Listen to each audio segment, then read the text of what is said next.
Bismillahirrahmanirrahim. Assalamualaikum warahmatullahi wabarakatuh. Alhamdulillahirabbil alamin wal aqibatu lil muttaqin.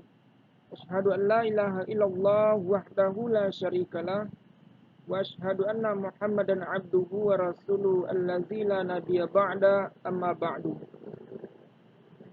Allahumma shalli ala sayyidina Muhammad wa ala ali sayyidina Muhammad. Itu kata-kata penghormatan sama-sama kami hormati, yaitu kepada dosen pembimbing, yaitunya Bu Masna Yusnita SHM HUM, seterusnya kepada teman-teman atau rekan-rekan, dan seterusnya kepada kakak-kakak senior yang sama-sama kami hormati. Baiklah, untuk mempersingkat waktu atau menghemat waktu, kami dari kelompok 1 yaitu akan menampilkan makalah kami, yang mana di sini yaitu terdapat pada mata kuliah hukum perdata. Dan di dalam ini kami mendapat pembagian kelompok yaitu 2. Pertama, pengertian hukum perdata, dan yang kedua, sejarah hukum perdata. Di dalam kelompok ini atau kelompok 1 kami terdiri dari 3 orang. Pertama, Seskius Medi atau saya sendiri sebagai pembuat PowerPoint atau video. Yang kedua yaitu ada Muhammad Walad Alfitri Nasution, yaitu sebagai pembuat makalah atau pencari bahan. Dan yang ketiga ada Aldira Oktarian, yaitunya sebagai yang upload ke YouTube. Baiklah, kita masuk kepada slide selanjutnya, masuk kepada materi. Pertama yaitu ada pengertian hukum perdata.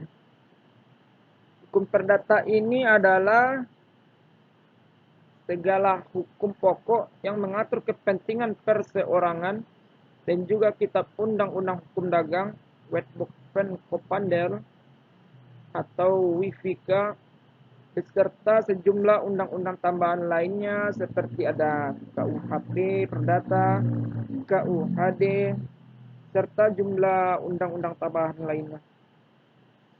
Selanjutnya itu kita masuk kepada yang kedua, sejarah hukum perdata, yang mana pada sejarah hukum perdata ini terbagi pula kepada tiga bagian. Pertama yaitu ada hukum perdata Belanda, kedua ada hukum perdata setelah Indonesia merdeka, dan yang ketiga dasar berlakunya hukum perdata Eropa di Indonesia. Baik, saya akan menjelaskan secara singkat. Yang pertama itu hukum perdata Belanda.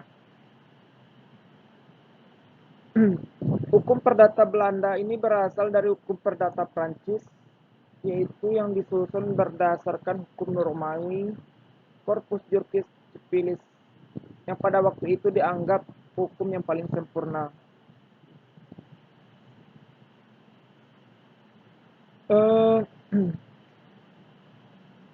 Pada hukum perdata Belanda ini, menurut Profesor Mr. Jeff van Canbewe, beliau adalah merupakan salah satu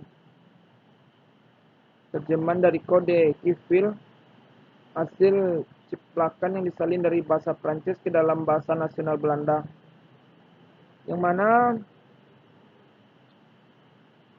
pada tanggal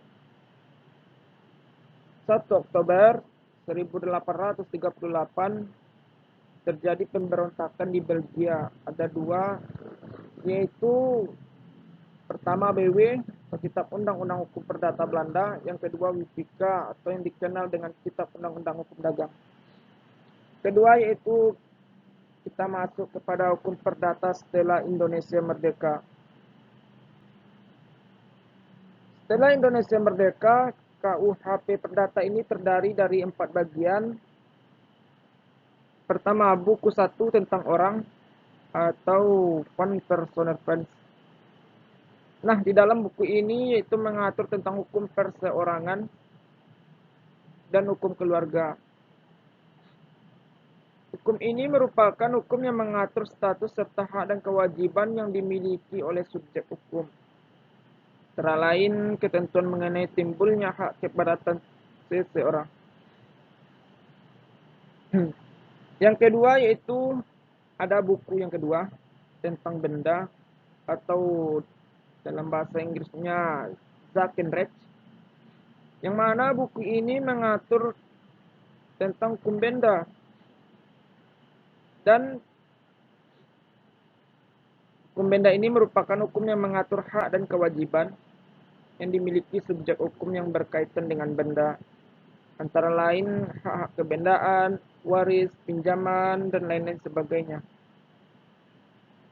Buku yang ketiga yaitu tentang perikatan atau dalam bahasa Inggrisnya disebut Verbin Tennyson Recht.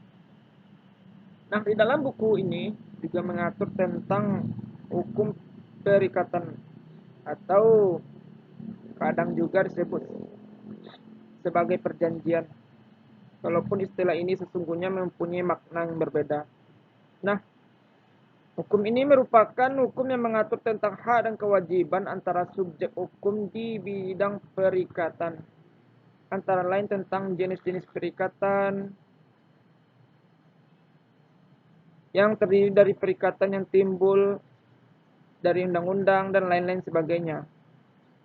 Buku yang keempat yaitu tentang daluarsa dan pembuktian atau dalam bahasa Inggrisnya Perjuring and Bewirt.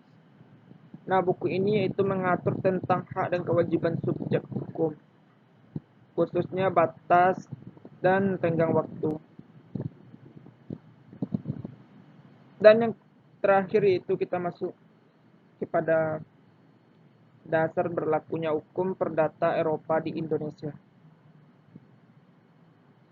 Dasar berlakunya hukum perdata Eropa di Indonesia ini yaitu di dalam Undang-Undang Dasar 1945, Konstitusi RIS, dan Undang-Undang Dasar Sementara 1950 dimuat aturan peralihan. Salah satunya maksud diadakannya aturan peralihan ini adalah untuk menjadi dasar berlakunya terus peraturan perundang-undangan yang ada pada saat undang-undang dasar tersebut diberlakukan. Dengan demikian, kevakuman hukum yang bisa menimbulkan ketidakpastian dan kekacauan dalam masyarakat dapat dihindari. Mungkin itu saja yang dapat dari kelompok kami menyampaikannya. Kalau ada kesalahan dalam berkata-kata, mohon dimaafkan. Saya yang mewakili kelompok tadi dibuka dengan salam. Sekarang dengan membacakan wabillahi taufiq wal hidayah. Wassalamualaikum warahmatullahi wabarakatuh.